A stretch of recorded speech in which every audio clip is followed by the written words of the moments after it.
오늘 7월 셋째 주일에 하나님이 우리에게 주신 말씀은 마가복음 6장 14절에서 29절까지이고 설교 제목은 생명으로 인도하는 죽음입니다.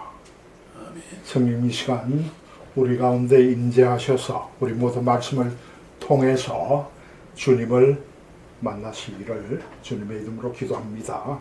아멘. 요즘 한국에서는 연전에 발생했던 용산의 비참한 사건을 다룬 두 개의 문이라는 영화가 뜨거운 관심 가운데 상영되고 있다고 합니다. 서울의 상영관이 매진되며 독립 예술영화 부문 1일 관객 수가 최다를 기록했다고 합니다. 이 영화는 철거민 5명과 경찰 특공대 1명이 숨진 사건 당시의 영상과 경찰들의 법정 진술과 철거민 쪽 변호인들의 의견을 통해서 참호했던 그 사건을 재구성했다고 합니다. 강자와의 생존 경쟁에서 패배한 약자들이 사회에서 인간다운 대접을 받지 못하는 현실을 고발한 영화입니다. 생존권을 호소하며 막루에 올라서 결사투쟁했던 철거민들이 유독가스와 화염으로 뒤엉킨 생지옥 같은 현장에서 시신이 되어서 내려왔습니다. 고귀한 생명들이 죽었고 많은 사람들이 중경상을 입어 부상자가 되었고 그리고 살아남은 철거민들은 공무집행방해죄로 구속되었습니다. 가족들과 함께 소박한 꿈을 키워가던 그 보금자리를 잃은 이들은 불법 폭력 시위에 가담한 죄로 지금도 감방살이를 하고 있습니다. 통치 권력은 재개발이라는 목적을 위해서 힘없는 약자들의 서름과 애환 그리고 그들의 호소를 무시하고 경찰을 동원해서 무자비하게 인권을 유린했습니다. 권력과 자본의 힘이 지배하는 사회에서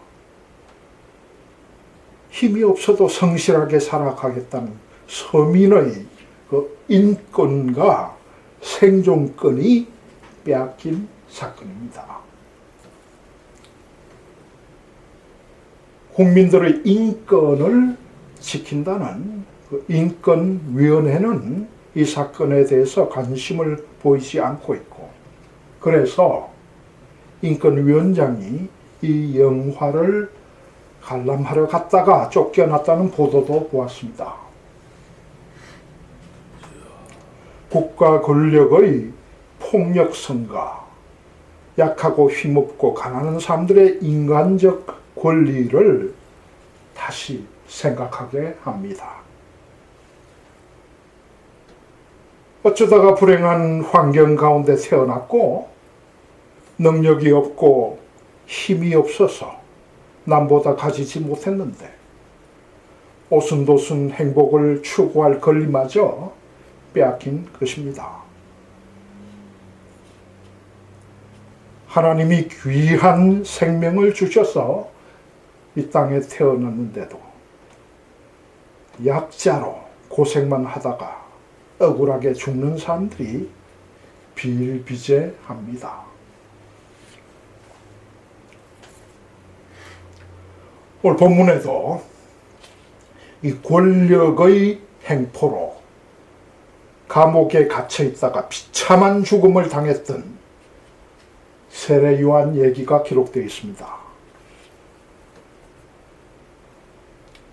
헤롯이 예수님의 이적들에 대해서 소문을 듣고는 자기가 죽인 세례 요한이 다시 살아나서 예수님에게 영으로 들어가 능력이 나타난 것이 아닌가 그렇게 생각하게 되었습니다.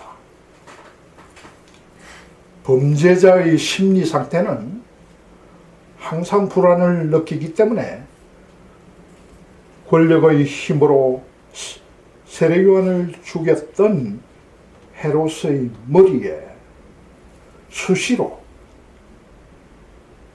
과거의 범행이 떠올랐을 것입니다. 세례 요한의 참혹한 죽음이 헤롯 왕의 생각 속에서 영화 두 개의 문처럼 상영되고 있었던 것입니다. 자신이 저지른 죄 때문에 늘 마음이 불안했던 것입니다. 오늘 본문에 나오는 헤롯은 로마 전체를 다스렸던 헤롯 대왕이 아니고 그의 여러 아들 중에서 하나인 헤롯 안티파스입니다.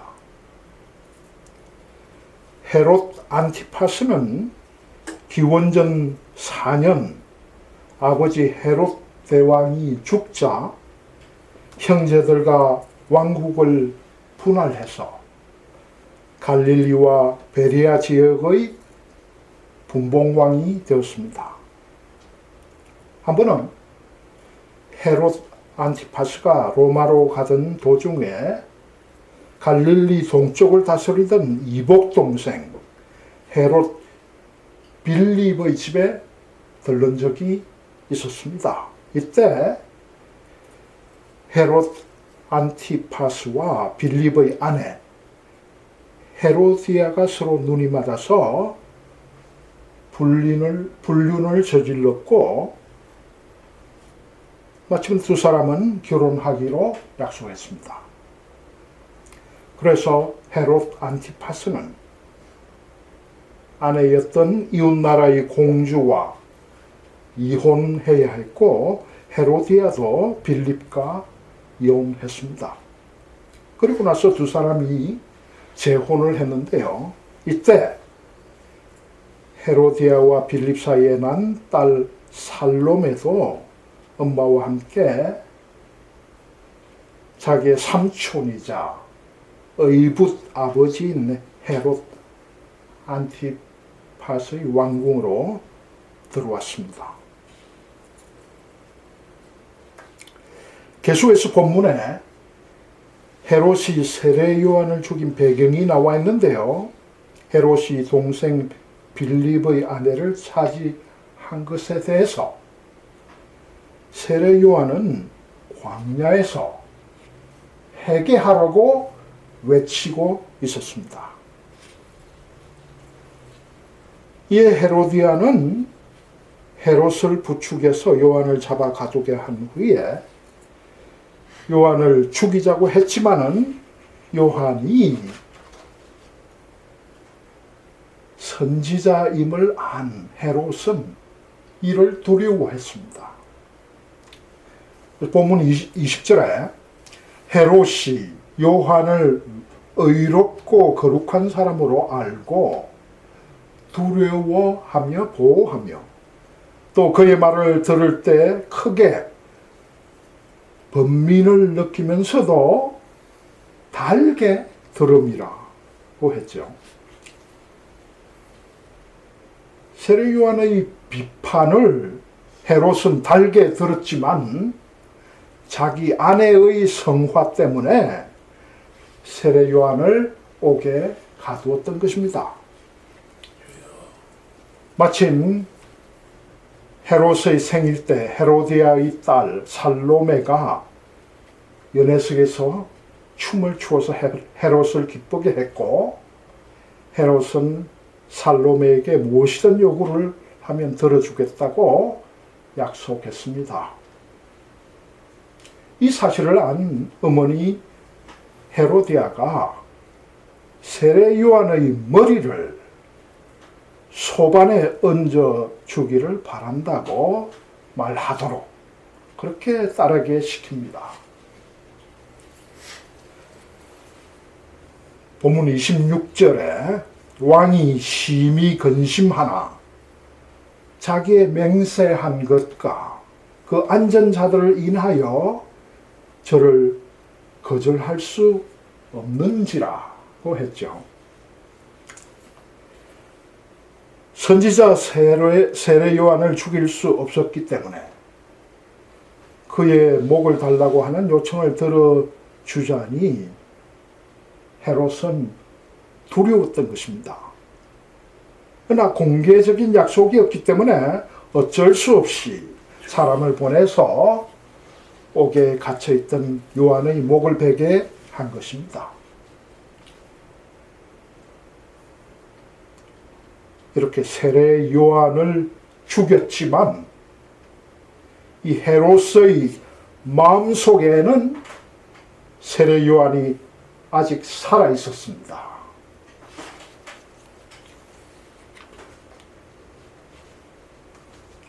세례 요한의 생애를 간략히 보면 요한복음 1장에 하나님께 보내심을 받은 사람이 낯선 이름은 요한이라는 말씀이 있습니다.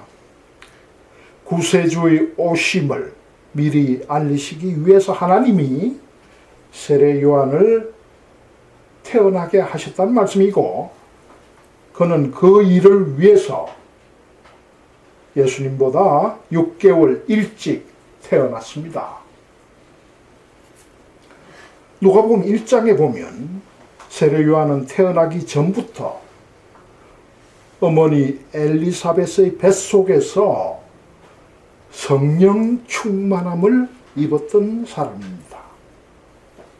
또 마가복음 1장에 보면 세례 요한은 약대 트롯을 입고 허리에 가죽띠를 띠고 메뚜기와 석청을 먹었다고 했습니다. 세례 요한은 검소하고 절제된 삶을 살면서 예수 그리스도의 길을 예비했고 사람들이 메시아를 맞을 준비를 하도록 회개하라. 천국이 가까웠다. 광야에서 외쳤습니다. 그리고 그는 회개하고 그에게 나오는 자들에게 물로 세례를 베풀었습니다. 그는 또한 헤롯과 헤로디아의 부도덕한 행위를 꾸짖으면서 불의한 권력에 대한 하나님의 심판을 선언하다가 죽임을 당했습니다. 그러나 그는 죄와 죽음의 이 세상에 예수님이 오셔서 십자가에서 하나님의 의를 드러내시고 그 의로 세상을 구원하실 길을 예비한 사람입니다. 그는 그의 탄생과 삶 그리고 그의 죽음까지도 오실 메시아를 드러내었습니다. 아멘. 세례 요한은 예수님이 메시아로 오심을 선포하고 예수님의 길을 예비하러 왔습니다. 그는 죄인들이 죄를 회개하며 하나님께로 돌아와야 하나님의 심판을 면할 수 있고 그래서 예수님이 어린 양처럼 대속의 제물로 오심을 외쳤던 것입니다. 이처럼 세례 요한은 예수님의 길을 예비하는 역할을 한 선지자였으니까 그의 죽음이 영광스러워야 할 것으로 우리는 생각합니다. 그런데 죽어야 할 헤롯은 살았고 살아야 할 세례 요한은 그의 머리가 잘라져 비참하게 죽었으니까 하나님이 하시는 일을 우리는 참 이해하기가 어려운 것입니다.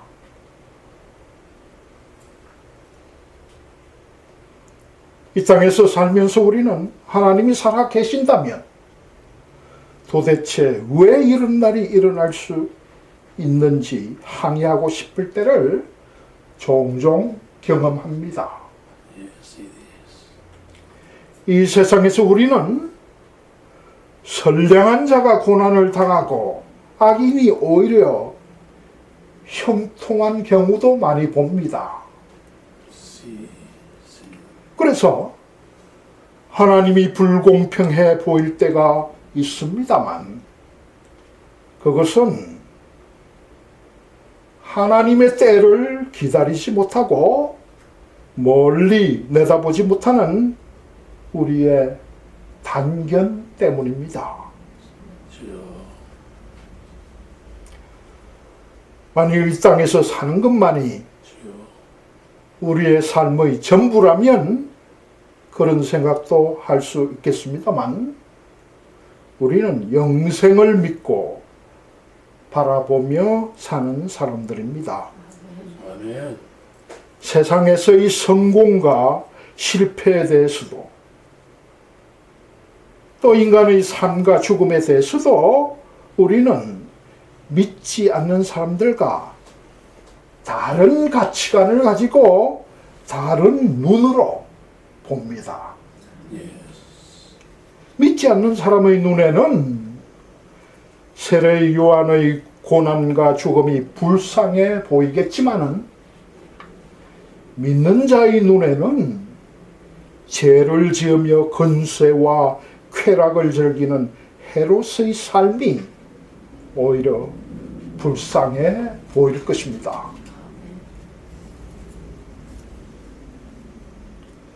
영생을 믿지 않는 불신앙의 눈으로 보면 세례 요한은 죽었고 헤롯이 살았습니다만 믿음의 눈으로 보면 세례 요한이 살았고 헤롯은 죽었습니다. 아멘. 믿는 자의 눈으로 보면 세례 요한의 일생은 위대했고 헤롯의 인생은 멸망이었습니다. 하나님은 하나님이 원하시는 그 선하신 방향으로 역사를 진행시켜 가시고 종국적으로 악을 심판하시고 주여. 공의를 이루실 것입니다. 아멘. 오늘날에도 얼마나 많은 사람들이 헤롯처럼 하나님을 배반하며 살고 주여. 자기의 정욕과 안목의 정욕과 이생의 자랑을 위해서 살고 있습니까? 주여. 그들은 영원한 세상이 있다는 것을 믿지 못하고 주여. 이 세상만이 전부인 줄 알고 어리석게 그리고 악하게 살아가고 있는 것입니다.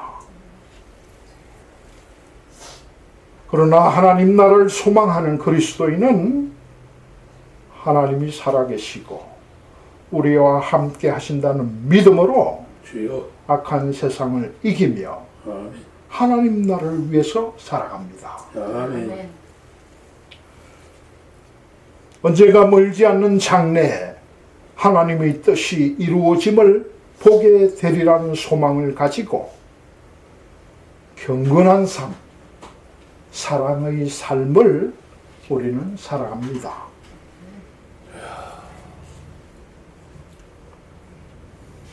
우리 조금 전에 읽었던 누가복음 13장에 빌라도의 병사들에게 끔찍한 죽음을 당했던 그 갈릴리 사람들과 실로암 망대가 무너져서 치어 죽었던 사람들이 왜 그렇게 비참하게 죽었는지 묻는 사람들이 나옵니다. 그들에게 예수님은 만일 너희도 죄를 회개하지 않으면 다 이와 같이 망하리라 말씀하시며 주여. 오히려 사고를 당하지 않은 사람들에게 경고하셨습니다. 그 사건으로 죽지 않은 사람들이 그 사건의 희생자들보다 죄가 없기 때문이 아니라는 말씀입니다. 주여. 죄인인 인간은 그 시기와 형태가 다를 뿐 누구나 죽을 수밖에 없기 때문에 누구든 회개하지 않으면 망하게 될 것이라고 예수님은 말씀했습니다. 주여. 하나님을 배반해서 타락하게 된 아담의 후손들은 아무도 사망의 그늘에서 벗어날 자가 없음을 예수님이 상기시키신 것입니다. 아멘. 누구도 거룩하신 하나님의 기준에 비추어 볼 때 죄 없는 자가 없기 때문입니다. 예. 타락한 인간은 모두 탐욕과 죄에 빠져 있는데 주여. 자신이 죄인임을 알지 못하는 사람이 있다면 새 속에 물들어서 영성과 양심이 무뎌져 있기 때문일 것입니다. 주여.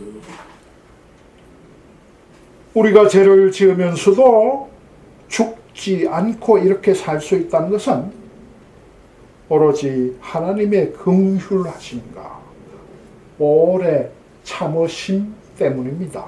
예. 하나님은 사람들에게 죄의 해결을 촉구하기 위해서 다른 사람들의 참혹한 죽음을 도구로 사용하시는 때가 있습니다. 주여. 죄의 결과로 죽음과 재난은 언제든지 발생할 수 있고 그 누구도 주여. 이것에서 자유로운 자는 없기 때문에 망하지 않으려면 자신을 돌아다 보고 회개해야 한다고 주님이 말씀하신 것입니다. 아멘. 하나님을 의식하지 않고 자기 자신의 힘과 주여. 인간이 쌓아올리는 바벨탑을 신뢰하며 살아가는 오늘의 사람들에게도 자신의 삶을 돌아다보며 회개하기를 촉구하신 말씀입니다. 주여. 다른 사람의 죽음은 나의 죄를 깨닫게 하시는 하나님의 도구요 하나님의 경종입니다. 아멘. 그리고 세례 요한의 처참한 죽음은 예수님의 사역과 십자가 사건을 이해하는데 중요한 상징을 보여줍니다. 세례 요한이 죽게 된 것은 자신의 죄 때문이 아니라 오히려 헤롯의 죄를 끝까지 지적했기 때문입니다. 우리가 사는 이 세상은 용산 참사처럼 약자의 아픔을 배려하지 않고 헤롯처럼 강자의 폭력과 불의가 만연되어 있습니다. 주여. 하나님을 떠나 인간의 이기적 탐욕과 지배욕을 따라서 자기 중심으로 살아가는 이 세상은 하나님과 적대적인 것입니다. 예. 다시 말씀드리면 세례 요한의 죽음은 인간의 죄의 상태가 멸망으로 가고 있다는 것을 보여준 것이고 인간의 죄를 용서하기 위해서 예수님이 십자가 죽음을 당할 것임을 보여준 것입니다. 십자가를 바라보며 죄에 대해서 우리가 죽지 않는다면 우리도 예수님을 배반하고 십자가에 못 박아 죽이는 자가 될 것입니다. 예, 주여. 예수님은 죄로 인해 망하는 자들을 살리셔서 생명을 주시려고 죽으셨고 주여. 그 죽음을 믿는 자에게 그 예수님의 죽음은 그 죽음을 믿는 자에게는 생명으로 인도하는 죽음입니다. 아멘. 그리스도인은 죽음을 부활의 주님을 통해서 보기 때문에 죽음을 보는 눈이 다르고 현재의 삶을 대하는 태도도 달라집니다. 그래서 누구에게나 죽음이 다가옵니다만 믿는 자는 죽음 후의 영생을 준비하는 마음으로 현재의 생활에 충실할 수 있습니다. 아멘. 믿는 자에게 죽음은 삶을 빼앗아가는 허무가 아니라 죽음은 오히려 생명으로 인도하는 통로이기 때문에 현재를 의미 있게 살게 하는 것입니다. 아멘. 믿는 자에게 죽음은 두려워할 것이 아니고 생명을 누릴 수 있는 희망이기 때문입니다. 아멘.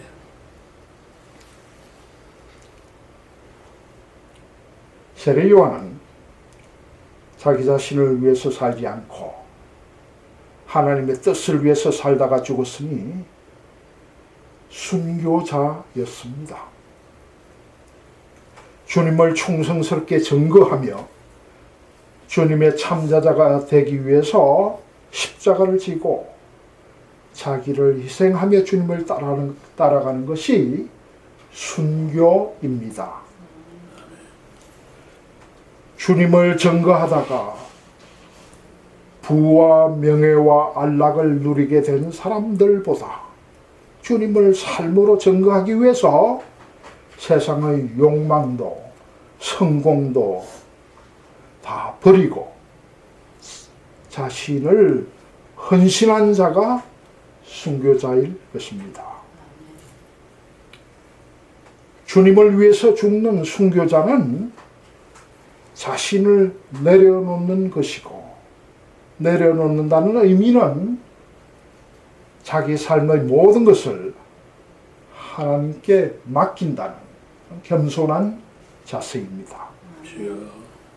순교는 자신의 마음을 비우고 하나님의 섭리와 뜻에 따르겠다는 순종이며 하나님의 어떠한 결정이나 명령도 받아들이겠다는 믿음입니다.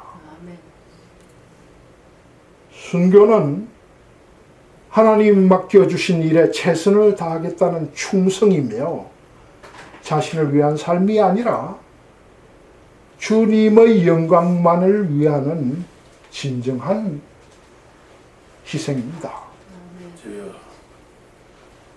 순교자의 삶은 자신의 기쁨이 아닌 하나님의 기쁨을 위해 거룩한 삶과 사랑의 삶을 실천하는 것입니다. 아멘. 분노와 미움을 이기고 시기와 질투를 극복해서 사랑과 용서를 실천하고 남을 살리기 위해서 자신을 십자가에 못 박고 자신이 죽는 것이 순교자의 자세입니다. 아멘. 우리 사람들은 이 땅에서 편안하게 살다가 고통 없이 세상을 떠나고 싶어 합니다. 믿는 사람들 중에도 순교의 삶을 위해서 기도하는 대신에 어느 날 저녁에 잠들었다가 아침에 깨어나지 않고 바로 하늘나라로 가게 해달라고 기도하는 분들이 있습니다.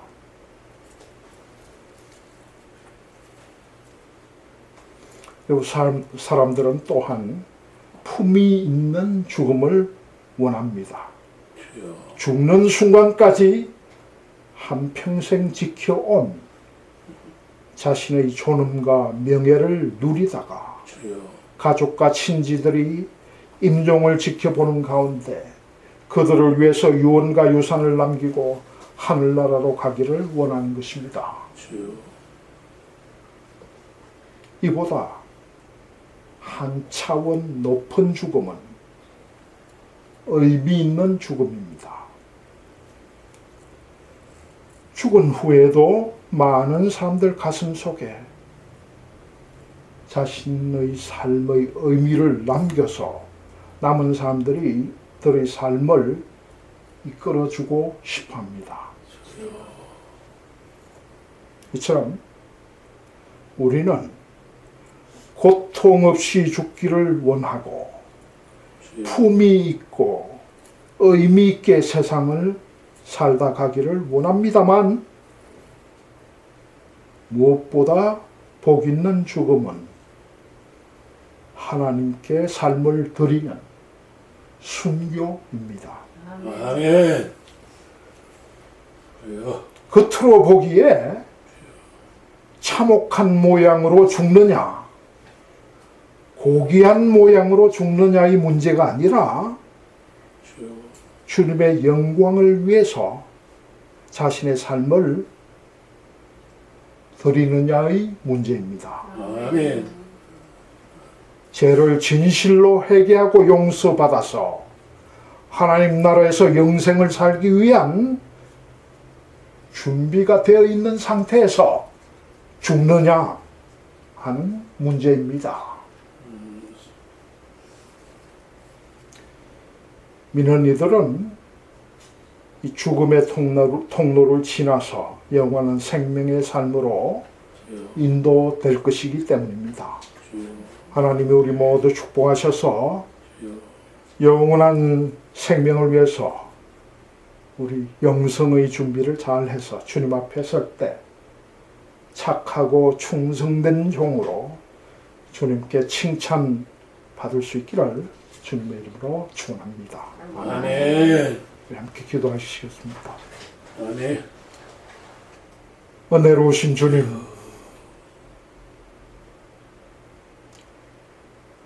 죽음이 어떤 모양으로 닥쳐올지 두려워하던 저희들에게 주여. 믿음으로 죽음 넘어 생명을 바라보게 하시고 아멘. 소망으로 주여. 자신을 내려놓고 십자가를 지고 주님을 따르게 인도하시니 감사를 드립니다. 오늘 함께 예배드리는 성도들 가운데 또는 우리 주위에 영적으로 육적으로 연약해서 걱정이나 두려움에 빠진 분이 있으면 주님이 친히 찾아주시고 믿음을 도와주셔서 세상을 이기며 살아가도록 이끌어 주시옵소서. 강자가 약자를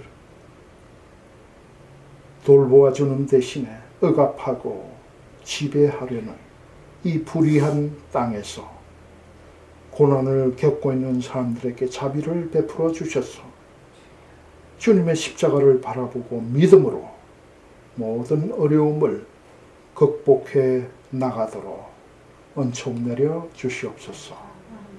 예수님 이름으로 기도합니다. 아멘.